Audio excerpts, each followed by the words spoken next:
Ce document est produit par l'Université Joseph Fourier Grenoble 1 en collaboration avec la région Rhône-Alpes et l'Université numérique francophone des sciences de la santé et du sport. Nous allons maintenant aborder la thermodynamique. La thermodynamique consiste à décrire les systèmes à un niveau macroscopique. Et donc nous allons introduire un certain nombre de notions telles que la pression osmotique, telles que les gaz parfaits, et nous allons nous intéresser à l'énergie interne des systèmes. La matière est constituée d'un nombre de constituants élémentaires très très grand. Et il est donc impossible de tenir compte de tous ces constituants élémentaires et il faut trouver une façon pour décrire cette matière à un niveau macroscopique. C'est le rôle de la thermodynamique. C'est-à-dire qu'il va falloir définir des grandeurs et des lois qui permettent de décrire les phénomènes observés de façon approchée tout en étant efficaces. Dans ce chapitre, nous allons donc introduire des généralités sur la thermodynamique. Nous allons nous intéresser à l'état d'équilibre d'un système, à un système un peu particulier qui est celui du gaz parfait. Ensuite, nous définirons la pression osmotique et puis nous terminerons avec les transformations et les lois de conservation. Quelques exemples d'application de la thermodynamique. La notion de gaz parfait, qui est une des notions que nous allons développer, est souvent une très bonne approximation pour tous les gaz réels. Et l'air fait partie de ces gaz. Et donc, par exemple, lorsque nous traitons des problèmes liés à la respiration, les lois que nous aurons vues pour les gaz parfaits seront applicables. La notion de pression osmotique est une autre illustration de l'intérêt de ce chapitre, puisque cette notion est à la base de l'équilibre entre les cellules et de leur environnement extérieur. En fait, dans le sang, il y a un ensemble de molécules dans le plasma sanguin qui contribuent à maintenir la pression osmotique nécessaire. Si cet équilibre est rompu, alors les globules rouges peuvent éclater. Par exemple, c'est le cas si la concentration en NaCl devient insuffisante. Donc nous allons dire d'abord quelques généralités sur la matière. Vous savez qu'il y a différents états de la matière. Il y a le niveau macroscopique qu'on peut décrire en tant que solide, liquide ou gaz. On peut aussi au niveau macroscopique parler d'état condensé, c'est-à-dire un état qui est pratiquement incompressible. C'est le cas des solides et c'est le cas de certains liquides. On peut aussi, toujours au niveau macroscopique, parler d'état fluide. Ça peut être le cas de liquide ou de gaz. Et donc, on aura différentes échelles de description de la matière. L'échelle macroscopique, l'échelle au niveau des molécules, au niveau des atomes et même au niveau des particules élémentaires. Donc, lorsqu'on s'intéressera au niveau macroscopique, le niveau macroscopique, la matière va être faite d'un grand nombre d'atomes ou de molécules. Donc, ce grand nombre d'atomes ou de molécules va être traité par une approche thermodynamique. Lorsqu'on s'intéressera au niveau des molécules et des atomes, eh bien, on abordera cette matière sous l'angle de la physique atomique et moléculaire. Et puis, lorsqu'on s'intéressera aux particules élémentaires, ça sera de la physique nucléaire. Donc, cette fois-ci, on va considérer un système complexe qui est un corps ou un ensemble de corps limités dans l'espace. Et si on veut décrire ce système complexe, si on voulait le faire au niveau microscopique, donc en faisant intervenir tous les atomes, on aurait un nombre de paramètres énorme, et donc bien trop complexe, et donc on ne sait même pas décrire ce niveau microscopique. Donc on va limiter le nombre de paramètres, et pour limiter le nombre de paramètres, on va faire une description macroscopique. Dans cette description macroscopique, on va définir des variables dites extensives, comme la masse globale de ces systèmes, M, le volume de ce système, grand V, Et on va définir des variables qu'on appelle intensives, qui sont la pression du système, P, ou encore sa température, T. Alors vous connaissez tous les unités pour la masse, pour le volume, pour la température. Pour la pression, l'unité dans le système international, c'est le pascal. Donc 1 pascal, par définition, c'est 1 newton par mètre carré. Mais très souvent, on voit d'autres unités apparaître, comme le bar. Un bar, c'est 10 puissance 5 pascal.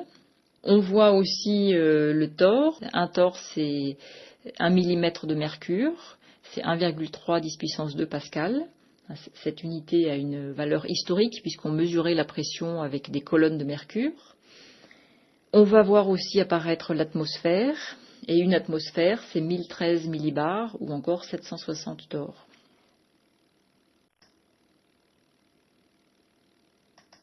Alors on va s'intéresser à un système en équilibre. Et par définition, pour un système en équilibre thermodynamique, les variables macroscopiques ont des valeurs bien définies et n'évoluent pas dans le temps.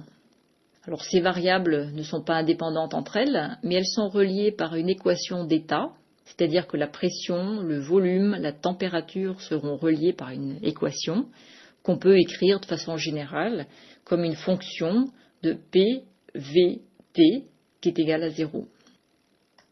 Alors deux systèmes qui sont en équilibre entre eux vont avoir les mêmes variables intensives, c'est-à-dire la même pression par exemple. Donc s'ils ont la même pression, on appelle ça un équilibre mécanique. Mais ils peuvent aussi avoir la même température. À ce moment-là, on appelle ça un équilibre thermique. Et si on réunit deux systèmes en équilibre, à ce moment-là, on ajoute les variables extensives. Par exemple, le volume s'ajoute. Donc le volume du système total, c'est V1 plus V2. La masse du système total serait M1 plus M2.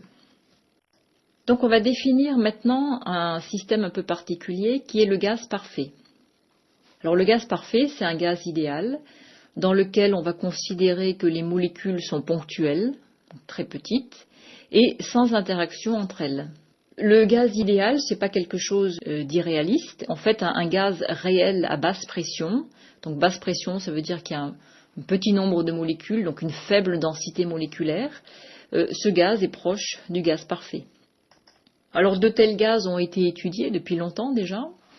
Donc les gens ont considéré une quantité donnée d'un gaz parfait. Par exemple, Marriott ou Boyle ont fait des études au XVIIe siècle. Ils ont fait des études à température constante. Donc ça s'appelle des isothermes. Et ils ont montré que le produit, pression par volume, est constant. Plus tard, autour des années 1800, Gay-Lussac ou bien Charles ont fait des études à pression constante, donc on appelle des études isobars, ou encore des études à volume constant qu'on appelle isochore. Et dans le cas des études isobars, ils ont montré que le rapport volume sur température est constant. Et dans le cas des études isochores, ils ont montré que le rapport pression sur température est constant. Alors, une petite remarque au passage sur les notations. En général, on va essayer de noter V majuscule les volumes ici, donc à ne pas confondre V avec la vitesse. Et puis, grand T signifie la température absolue, donc la température exprimée en Kelvin. Donc là aussi, il faut pas se tromper et prendre la température en degrés Celsius.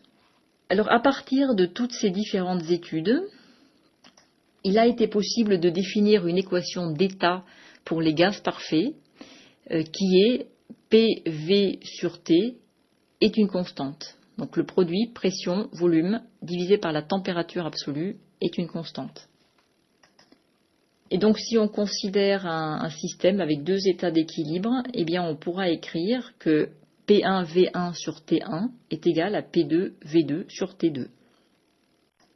Alors par la suite, Avogadro a fait des études à pression et à température donnée pour un même volume, ou plus exactement, il a étudié plusieurs gaz à pression et température donnée, et il a montré que une mole occupait toujours le même volume. Et donc ça lui a permis de définir ce qu'était une mole, et donc une mole correspond à grand N molécules. Grand N a donc été appelé le nombre d'Avogadro. Ça vaut 6,02 10 puissance 23.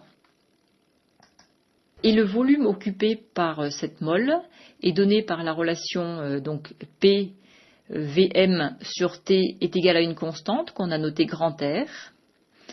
Dans les conditions dites normales, c'est-à-dire pour une pression de 1 atmosphère, donc P égale à P, 0 égale à 1 atmosphère, ou bien aussi si on l'exprime en pascal à 101 325 pascal, et à la température T0 de 0 degré Celsius, c'est-à-dire 273,15 Kelvin, le volume d'une mole, c'est Vm0, c'est 22,41 litres, ou encore 22,41 10-3 mètres cubes, d'où on peut en déduire la valeur numérique de la constante R, qui vaut donc 8,314 joules Kelvin-1, mol-1.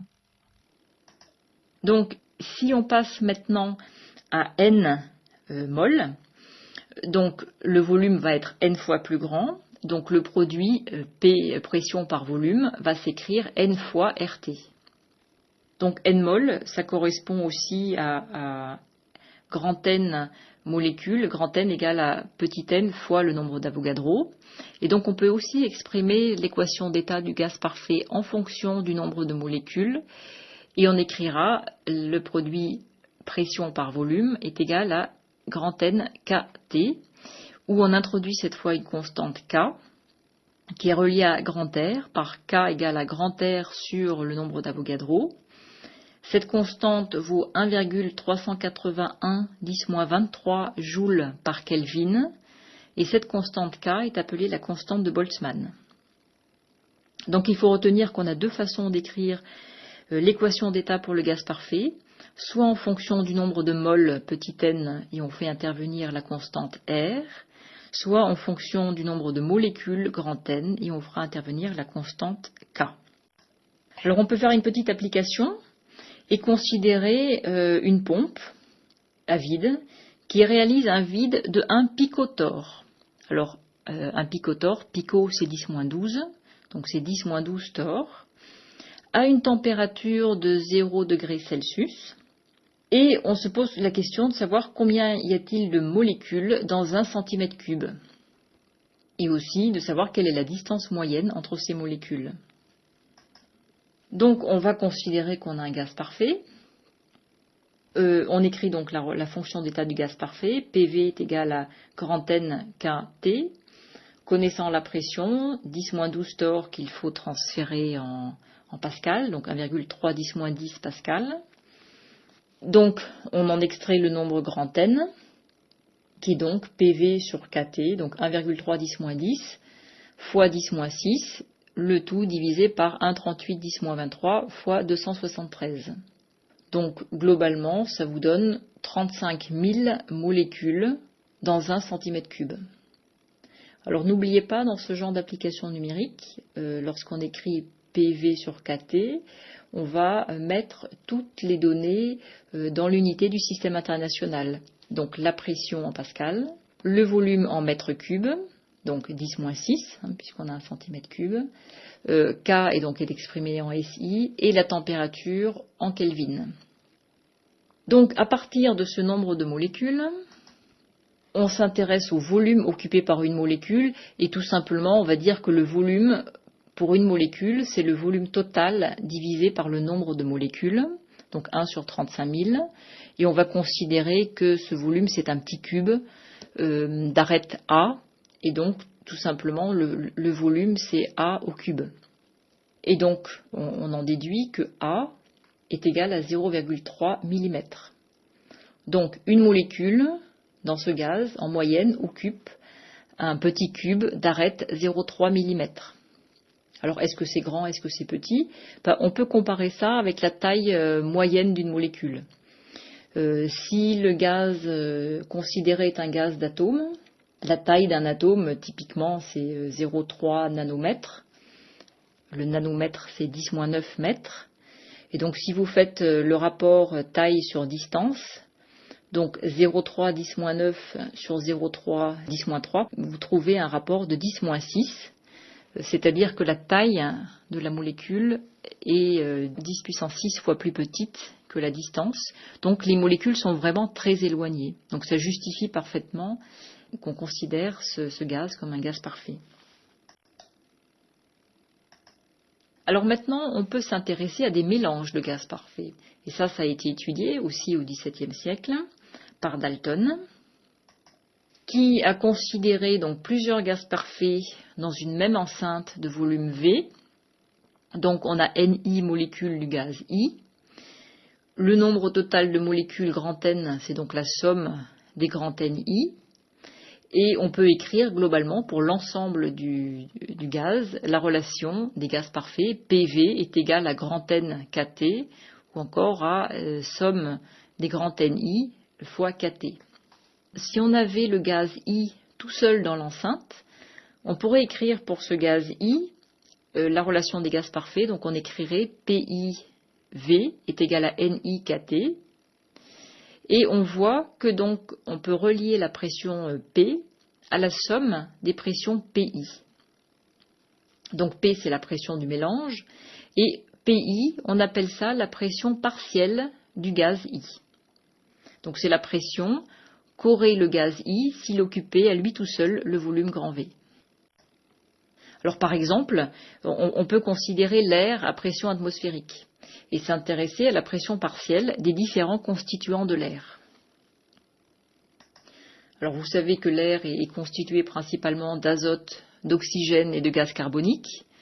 Donc on a 79% d'azote, 20,9% d'oxygène et 0,03% de CO2 et d'autres gaz qu'on va négliger, qui sont en plus petite quantité.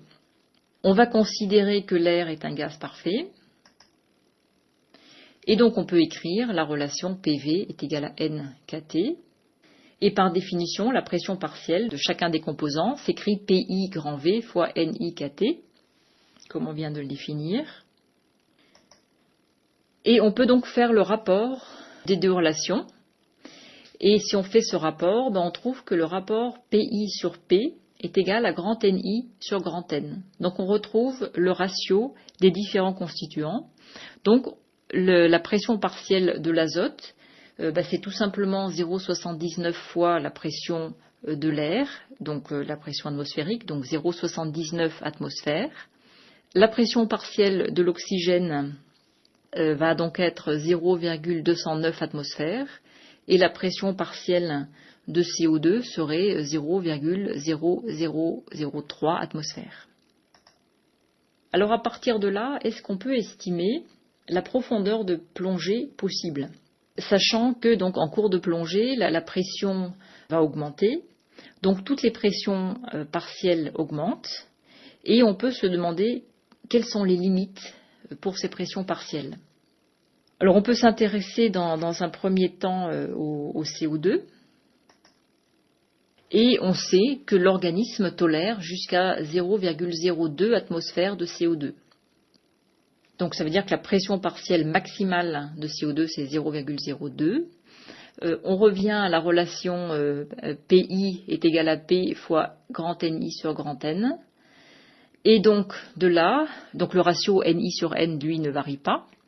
De là on en déduit la pression P, donc qui sera égale à 0,02 sur 0,03 10-2, c'est-à-dire 66 atmosphères. Alors qu'est-ce que ça représente comme profondeur ? Il faut savoir qu'on gagne une atmosphère chaque fois qu'on descend de 10 mètres de profondeur. Donc la profondeur théorique, ou la profondeur qui correspond à 66 atmosphères, c'est 66 moins 1 fois 10, c'est-à-dire 650 mètres. Donc c'est énorme et c'est pas du tout la réalité.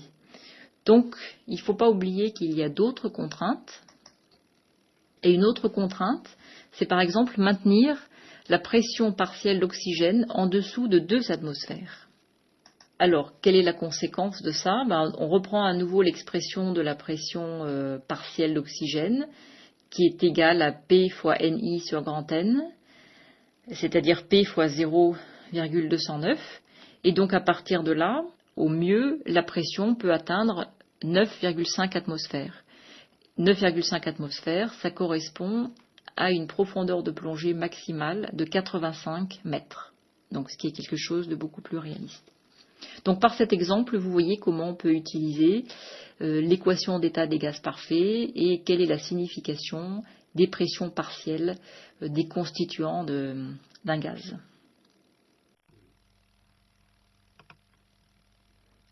Nous allons maintenant aborder une autre notion importante qui est celle de la pression osmotique. Donc, nous allons considérer une solution diluée. C'est une solution dans laquelle les molécules de soluté qui sont dissoutes se répartissent dans tout le volume. Et cette solution se trouve dans un état d'équilibre thermodynamique. Et on peut considérer de façon approximative que cette solution ressemble à un gaz parfait.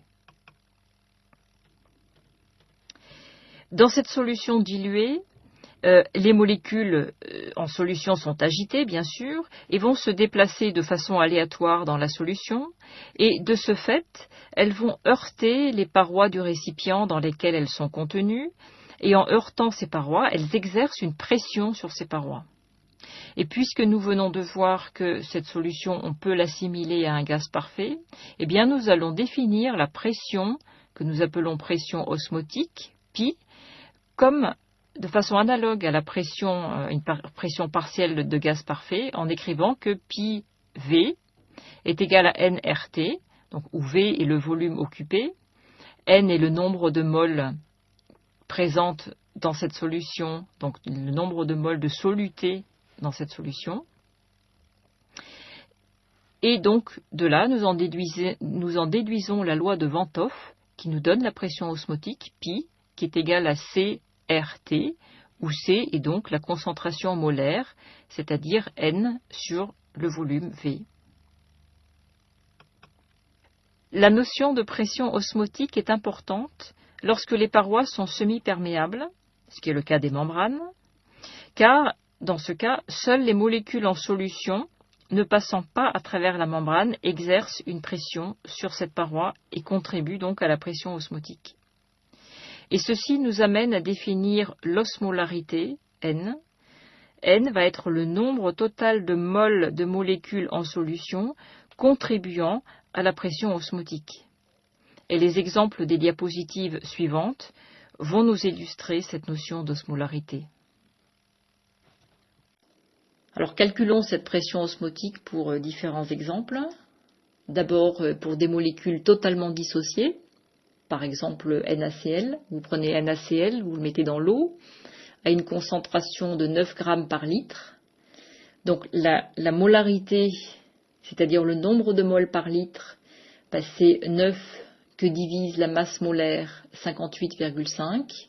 Alors je vous rappelle en dessous que la masse atomique du sodium c'est 23, du chlore c'est 35,5, donc la masse d'une mole de NaCl c'est 58,5. D'où donc la molarité, donc le nombre de moles par litre, dans ce cas qui sera de 0,15 moles par litre. Si maintenant on s'intéressait au nombre de molécules, eh bien, par litre, on multiplie par Avogadro, donc ça serait 0,15 fois 6, 0,2, 10 puissance 23 molécules. Ça, c'est juste une parenthèse. Eh bien, l'osmolarité de cette solution de NaCl, c'est le nombre d'osmoles par litre. Donc, quels sont les osmoles? Eh bien, on a à la fois des ions Na+, et des ions Cl-, et donc, l'osmolarité, ça sera la somme des deux, et donc, ça sera 0,3 mol par litre, ou osmol par litre. Maintenant, si on prend un autre cas, toujours des molécules totalement dissociées, qui serait le sulfate de sodium, donc Na2SO4. Donc, ça se dissocie en ion Na+, et en ion sulfate SO4 2-. Donc on a 2 ions sodium pour 1 ion sulfate. Si on a une mole de sulfate de sodium, eh bien on aura 3 osmoles dans la solution. Maintenant, si on considère des molécules partiellement dissociées, par exemple on va considérer une mole d'acide acétique, CH3COOH, son degré de dissociation c'est 0,1. ce qui veut dire qu'on aura dans la solution 0,9 mol non dissociés et 0,1 mol de H+, et 0,1 mol de CH3CO-. Donc au total, si on fait la somme à la fois de ce qui est non dissocié et des ions dissociés, eh bien en termes d'osmol, ça vous fera 1,1 osmol. Alors maintenant, quel est l'intérêt de cette pression osmotique? C'est si on met en contact deux solutions au travers d'une paroi dite semi-perméable. Donc une paroi semi-perméable, c'est quelque chose qui permet le passage du solvant, mais pas du soluté. Donc c'est ce qui est représenté schématiquement sur ces dessins. Si on est à l'équilibre, ça veut dire que le flux de molécules de solvant est le même dans les deux sens, donc d'un compartiment vers l'autre.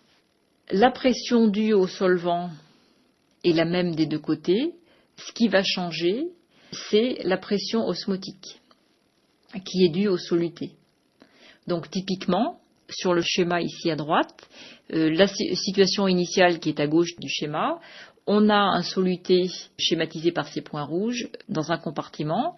On n'a pas de soluté dans le compartiment de droite. Parce qu'il y a une pression osmotique, il va y avoir un équilibre qui fait que la solution va passer vers le côté le plus concentré. Et donc c'est ce qui est représenté à droite du schéma. Donc on a une montée globale sur la partie gauche et une diminution donc sur la partie droite. Donc c'est ce qu'on vient de voir. Donc pour réaliser l'équilibre, il y a passage de solvant du côté de plus faible concentration vers le côté de plus forte concentration. Donc si maintenant on a un autre cas de figure où on part initialement avec un soluté des deux côtés mais avec des concentrations différentes, on obtient le même genre d'effet, donc le niveau qui monte du côté de la plus forte concentration. Et donc cette différence de niveau va être calculée à partir de la pression osmotique, donc qui va être calculée à partir de la loi de Van't Hoff, comme nous l'avons vu précédemment. La diffusion des molécules de solvant à travers une membrane pour compenser la pression osmotique, c'est ce phénomène qu'on appelle le phénomène d'osmose. On peut s'intéresser à une application et considérer l'ascension de la sève dans les érables, en sachant que cette ascension est due en partie à la pression osmotique. Et on peut se demander quelle est la hauteur d'ascension de la sève possible. Donc on sait qu'il existe une différence de pression entre l'eau dans le sol autour des racines et la sève dans l'arbre. On sait que la densité de la sève est voisine de 1 et on sait que la concentration massique du sucrose, qui est le principal constituant de la sève, est de l'ordre de 1%. Donc la masse molaire du sucrose, qui est C12H22O11, c'est 342 grammes par mol. Donc la concentration massique dans la sève, qui est de 1%, donc c'est 1 gramme pour 100 millilitres, ou encore 10 grammes par litre, c'est-à-dire 10 puissance 4 grammes par mètre cube, ou encore donc une concentration molaire de 10 puissance 4 divisé par 342, c'est-à-dire environ 30 mol par mètre cube. De là, on en déduit la pression osmotique, avec la relation CRT. Donc la concentration molaire, on vient de la calculer. La constante R, on la connaît. On va se mettre à une température de 20 degrés Celsius, c'est-à-dire 293 Kelvin. Et on trouve alors que la pression osmotique est de 7,5 10 puissance 4 pascal. Alors vous voyez d'ailleurs au passage que la concentration en osmol dans ce cas est la même que la concentration molaire du sucrose parce qu'il s'agit d'une espèce non dissociée. Donc on n'a qu'une seule espèce dans la solution, dans la sève. À l'équilibre, la pression osmotique va être égale à la pression qui est due à la pesanteur. Et ça découle tout simplement de l'égalité des forces. La pression due à la pesanteur, elle s'exprime mg sur S, donc la force de pesanteur divisée par la surface sur laquelle on exerce cette force. Et ça peut aussi s'écrire ρ VG sur S en faisant apparaître la densité volumique ρ. Donc c'est aussi égal à ρ SH G sur S, en écrivant que le volume V est égal à S fois H. Et donc ça se simplifie et s'écrit tout simplement ρ GH. Donc l'égalité des pressions s'écrit pi est égal à ρ GH, d'où on en déduit la hauteur H, qui est donc égale à 7,5 mètres. Alors maintenant, on va s'intéresser aux transformations possibles des systèmes et aux lois de conservation qui régissent ces transformations. Donc le gaz parfait, comme on l'a dit, c'est un ensemble de molécules ponctuelles, sans interaction entre elles. Et l'énergie du système, c'est l'énergie cinétique des molécules, et c'est ce qu'on appelle l'énergie interne, et qu'on va noter grand U.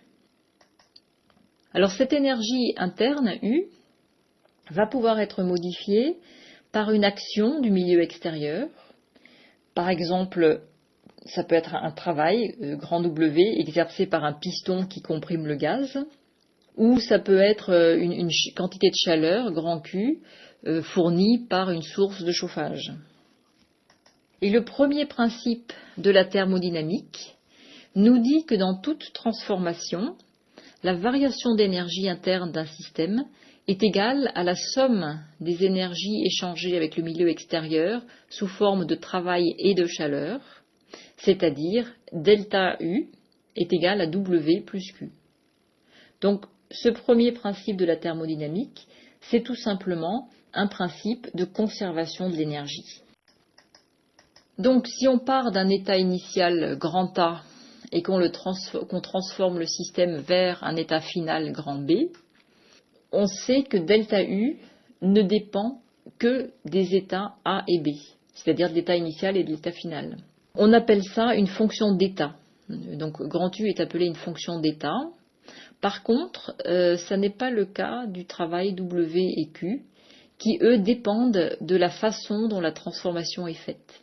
Donc les trois quantités U, W et Q sont toutes les trois des énergies, donc toutes les trois vont être exprimées dans le système international en joules. Alors il faut mentionner quand même une ancienne unité pour la quantité de chaleur. Alors c'est une ancienne unité mais encore largement utilisée. Ce sont les calories, abrégées cal, et une calorie est définie comme la quantité de chaleur qui permet d'augmenter de 1 degré Celsius la température de 1 gramme d'eau liquide à 20 degrés et à la pression atmosphérique. Et on sait qu'une calorie, c'est égal à 4,18 joules. Donc très souvent encore, on fera des applications numériques en calories. Je signale une autre ancienne unité qui est très peu utilisée, mais encore utilisée en agroalimentaire. Il s'agit de la grande calorie. Donc une grande calorie, c'est une calorie avec un C majuscule. Elle vaut 1000 calories, donc 10 puissance 3 calories, donc 4,18 10 puissance 3 joules. Alors une petite application de ce premier principe, on peut s'intéresser à l'énergie interne perdue par une personne, typiquement de 65 kg, qui fait du vélo pendant 3 heures. Sachant que la production de chaleur par le métabolisme, c'est de l'ordre de 7 watts par kilogramme, eh bien on voit que la variation d'énergie interne, c'est donc 7. Alors des watts, il faut transformer, il faut multiplier par le temps pour obtenir une énergie. Le temps c'est 3 heures, donc il faut se mettre en unité internationale, donc transformer en secondes. Donc on multiplie 7 par 3 fois 3600 et on ramène ça aussi à la masse totale, donc à 65 kg. Donc le delta U, c'est 4900 kJ. Maintenant, ces 4900 kJ, ou plutôt cet effort de 3 heures de vélo, qu'est-ce que ça représente au niveau de la perte de poids? Alors pour ça, il faut savoir que l'énergie libérée par la graisse, c'est 39 kJ par gramme. Donc la perte de masse, c'est tout simplement 4900 que divise 39, et c'est pas plus que 125 grammes. Et donc en fait, il faudrait comparer la variation d'énergie interne, donc l'énergie interne perdue, à l'apport calorifique journalier par l'alimentation. Typiquement, c'est 2500 kilocalories, c'est-à-dire 2500 x 4,18 kilojoules. Et vous voyez que ce nombre, il est bien plus grand que les 4900 kilojoules. Donc la perte de poids se contrôle peut-être plus facilement par l'alimentation que par cet exemple de vélo. Alors définissons maintenant les capacités calorifiques. Alors capacité calorifique ou chaleur spécifique ou chaleur basique, c'est la quantité de chaleur nécessaire pour élever la température de l'unité de masse d'une substance de 1 degré. Donc c'est une quantité de chaleur, ça s'exprime en joules.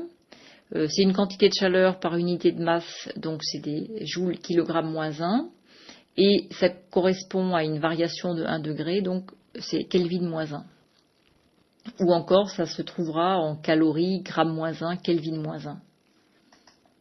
Et donc la variation de chaleur Q peut s'écrire la masse M fois cette chaleur spécifique C fois delta T. Donc on l'a déjà donné comme exemple tout à l'heure. C'est la définition de la calorie qui correspond à la quantité de chaleur nécessaire pour élever 1 gramme d'eau de 1 degré.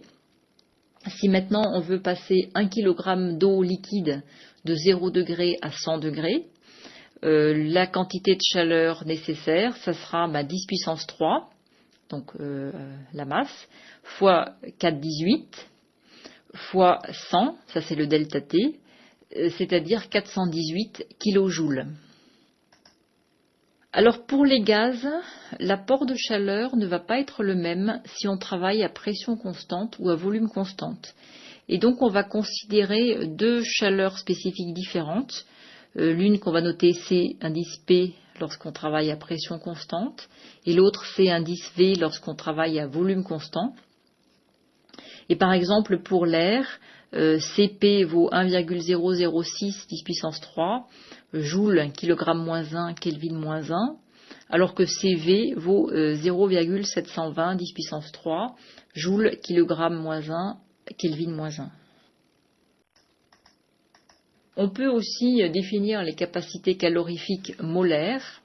Donc c'est la chaleur spécifique pour une masse égale à la masse molaire. Et donc ces capacités calorifiques molaires sont tout simplement reliées avec les relations grand Cp, c'est grand M fois petit Cp, où grand M est la masse molaire, ou encore grand Cv est égal à grand M petit Cv. Et ces capacités calorifiques molaires s'expriment donc en joules, mol moins 1, Kelvin moins 1. Donc une remarque pour les liquides, un liquide est presque toujours incompressible, et donc effectivement pour un liquide, Cp et Cv c'est la même chose. On peut faire une petite application là-dessus, et on va considérer un calorimètre à pression atmosphérique. Donc un calorimètre, c'est quelque chose qui isole le système de l'extérieur. Dans ce calorimètre, on va mélanger 2 mols d'argon à 1200 Kelvin et 120 grammes de cuivre à 300 Kelvin. Et on se pose la question de savoir quelle va être la température du cuivre dans le système une fois l'équilibre atteint. À l'équilibre, l'argon et le cuivre auront la même température finale. Chacun devra donc subir un échange de chaleur que nous noterons Q indice argon pour l'argon et Q indice cuivre pour le cuivre. Pour l'argon, nous connaissons sa capacité calorifique molaire. Nous pouvons donc écrire que l'échange de chaleur pour l'argon, c'est N fois grand C indice V fois delta T, où delta T est la différence de température T finale moins T argon initial. Pour le cuivre, nous connaissons sa chaleur massique et nous pourrons écrire que l'échange de chaleur du cuivre, Q indice Cu, est égal à M fois C indice Cu fois delta T', où ΔT' est égal à la température finale moins la température du cuivre initial. Puisque nous sommes dans un calorimètre, il n'y a pas d'échange de chaleur global, c'est-à-dire que la somme Q indice argon plus Q indice cuivre est nulle. Nous pouvons donc expliciter cette relation en écrivant que N CV ΔT est égal à M C indice Cu ΔT'. Nous connaissons toutes les variables, nous pouvons donc en déduire la température finale, T indice F, et l'application numérique nous donne T indice F est égal à 600 Kelvin. Alors si on s'intéresse maintenant à la pression d'argon à l'équilibre, on va utiliser le fait que l'argon est un gaz parfait. On sait qu'il n'y a pas de variation de volume, donc PIV est égal à grand N KTI, donc I étant pour initial, donc la pression initiale fois le volume c'est NKTI. La pression finale PF fois le volume c'est NKTF, le nombre de molécules d'argon ne varie pas. La pression PF est égale à PI fois TF sur TI, donc la pression finale est égale à 0,5 atmosphère si la pression initiale était de 1 atmosphère. Donc on va s'intéresser maintenant à un cas particulier où le travail appliqué au système est lié à une force de pression. Donc vous voyez sur le schéma ici une enceinte de gaz avec un piston. Donc on applique une certaine force F sur ce piston, ce qui déclenche un déplacement dx. Et donc le travail est lié, c'est tout simplement F scalaire dx. Donc pour un petit déplacement dx, on a un petit travail dw. Donc dans le cas ici, si maintenant on projette la force et le déplacement sur l'axe, on obtient un travail dw qui est égal à moins grand F dx. Et on peut maintenant diviser cette expression par la surface et multiplier par la surface, c'est-à-dire écrire que c'est égal à moins grand F sur S que multiplie grand S dx. Et ça pour faire apparaître la pression, qui est la force sur la surface. Et donc on peut écrire que dw, c'est moins P dv. La variation de volume, c'est la surface fois la variation sur x. Ou encore, on peut écrire aussi que le travail, pour passer du volume initial VI au volume initial VF, c'est moins l'intégrale de VI à VF de PdV. Si la pression est constante, ce qui va être souvent le cas dans les réactions chimiques ou biologiques, à ce moment-là, on peut écrire que le travail, c'est tout simplement moins P fois le volume final moins le volume initial. Et donc, la fonction U, elle peut s'écrire du égale à delta W plus delta Q par définition, et donc ça serait égal à moins P dV plus delta Q. Alors juste une petite remarque au passage qui a une importance, mais on va le laisser un peu de côté. Lorsqu'on note du avec un petit d, il s'agit d'une différentielle totale, et lorsqu'on note delta q, ce n'est pas une différentielle totale. Donc il y a une nuance mathématique, mais pour l'instant, on laisse ça de côté. Et donc cette forme de l'énergie interne U nous amène à définir une nouvelle fonction qui est la fonction enthalpie. Et cette fonction enthalpie, c'est tout simplement U plus PV. Donc la somme de l'énergie interne plus le produit pression-volume. Alors cette fonction enthalpie, ou plus exactement la différence d'enthalpie, ne dépend que de l'état initial et de l'état final. Donc à nouveau, H est une fonction d'état. Et si on s'intéresse à la variation d'enthalpie, donc une petite variation, dH s'écrira du plus P dV plus V dP. Et si on dit que du c'est delta Q moins P dV, ben vous voyez que dH c'est tout simplement delta Q plus V dP. Si maintenant la pression est constante, donc dP est nul, eh bien vous voyez que dH c'est tout simplement delta Q. Donc la quantité de chaleur échangée dans une transformation à pression constante, c'est égal à la variation d'enthalpie du système. C'est-à-dire donc Q, la quantité de chaleur, égale à delta H lorsqu'on est à pression constante. Et à nouveau, ça va être souvent le cas dans les réactions qui vont nous intéresser. Donc maintenant, si on s'intéresse à une réaction chimique qui transforme un produit A en un produit B à pression constante, et si on a à calculer la variation d'enthalpie, donc delta H, qu'on va noter delta H indice AB, cette variation d'enthalpie ne dépend pas du chemin suivi puisqu'il s'agit d'une fonction d'état. Et donc ça veut dire que pour le calculer, on peut le décomposer en faisant intervenir des états intermédiaires.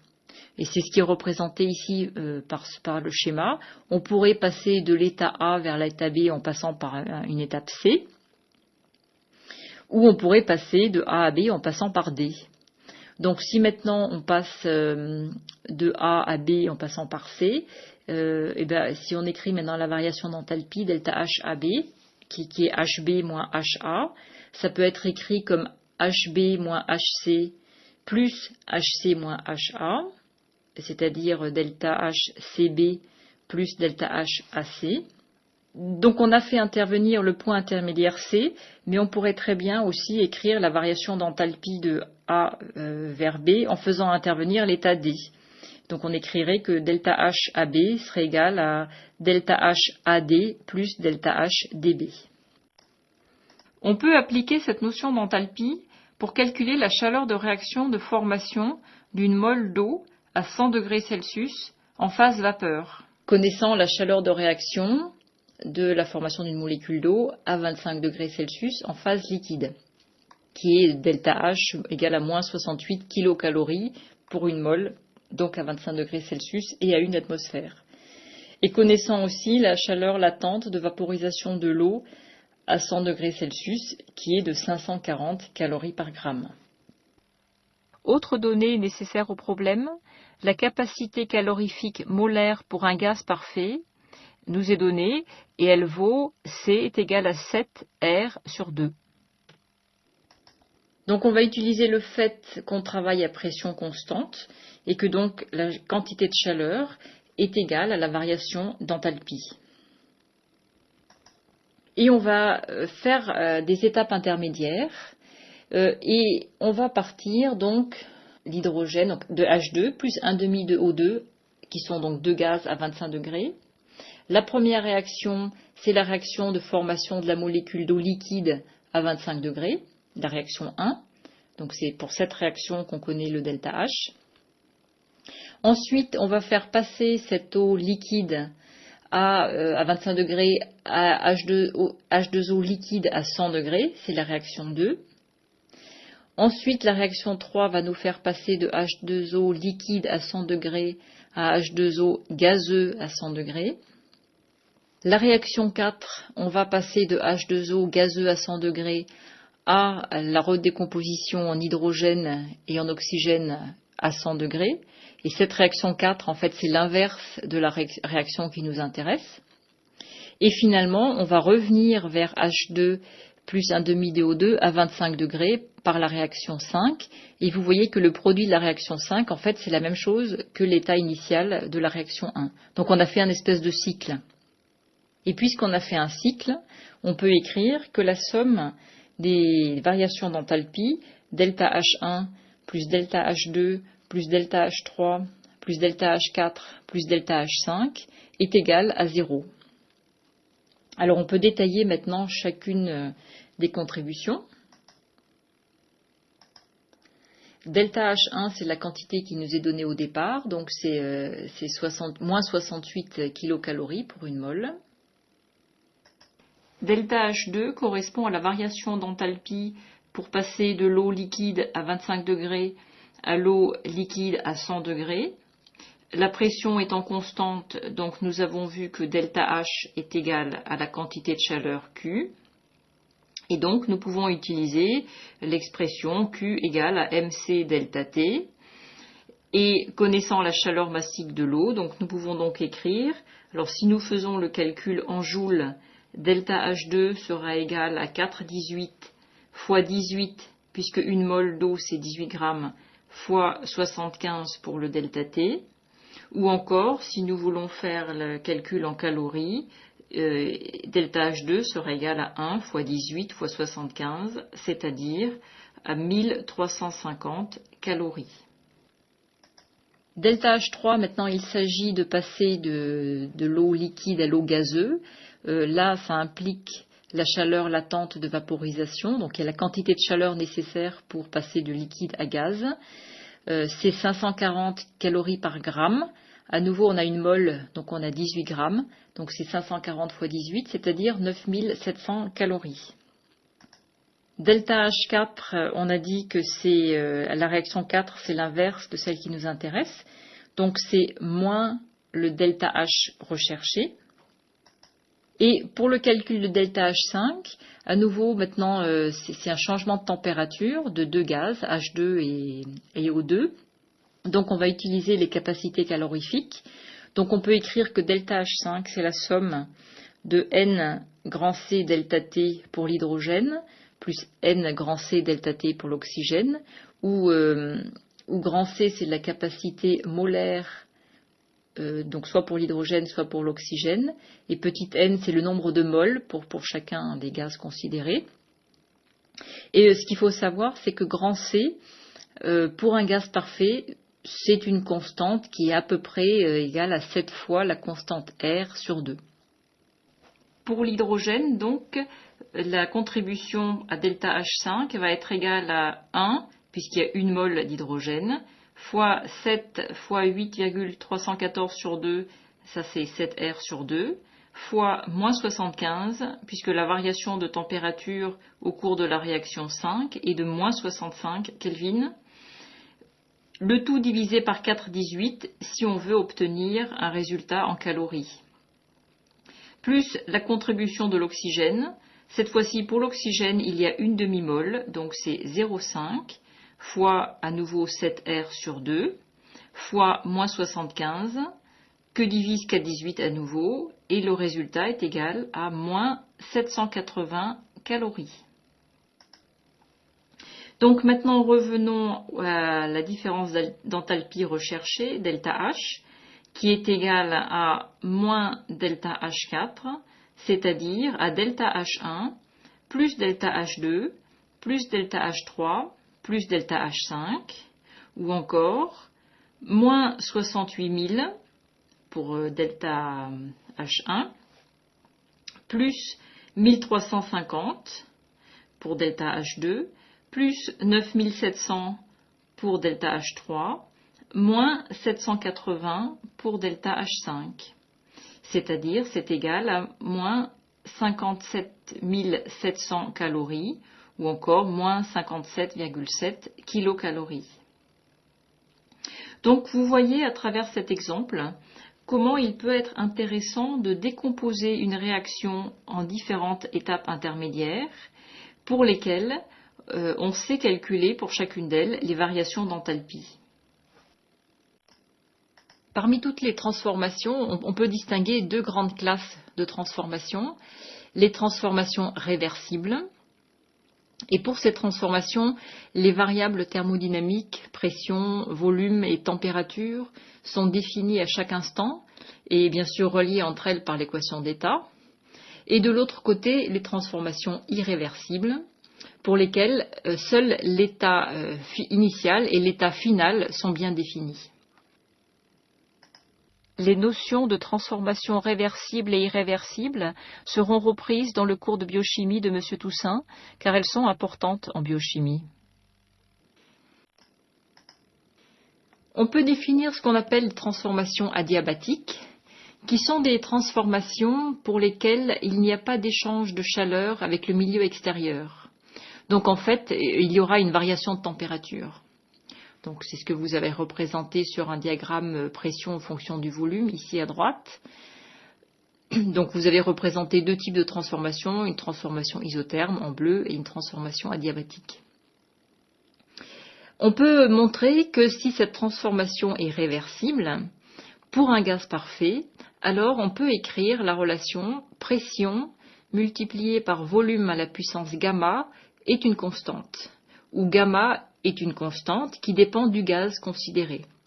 Typiquement, ce paramètre gamma va être plus grand que 1 et être compris entre 1 et 1,67. Lors d'une transformation adiabatique, la température du système varie. Par exemple, lorsqu'on gonfle un pneu de vélo, il y a un échauffement notable au niveau de la connexion entre le pneu et la pompe qu'on peut sentir avec les doigts. Inversement, lorsqu'on dégonfle un pneu de voiture, si on sent l'air qui sort du pneu de voiture, on peut sentir que cet air est refroidi. Résumons maintenant les notions importantes vues dans ce chapitre. Les notions de système et les notions d'équilibre thermodynamique. Donc nous avons défini les variables extensives et intensives. Donc il faut se souvenir quelle est la notion derrière ces variables et avoir quelques exemples. Nous avons vu la loi des gaz parfaits. Cette loi exprimée avec le nombre de molécules ou de moles, en faisant intervenir le nombre d'Avogadro. Nous avons étudié un mélange de gaz parfait et défini la pression partielle. Nous avons introduit la définition de la pression osmotique et nous avons vu le calcul d'osmolarité. Ensuite, nous avons étudié le premier principe de la thermodynamique. Nous avons introduit la notion de fonction d'état et l'énergie interne U. Nous avons défini capacité calorifique. Ensuite, nous avons vu la fonction enthalpie et nous avons vu que la différence d'enthalpie, delta H, est égale à la quantité de chaleur Q dans les conditions où la pression est constante. Et pour finir, nous avons défini ce qu'est une transformation adiabatique. Pour finir ce chapitre, quelques exercices d'application.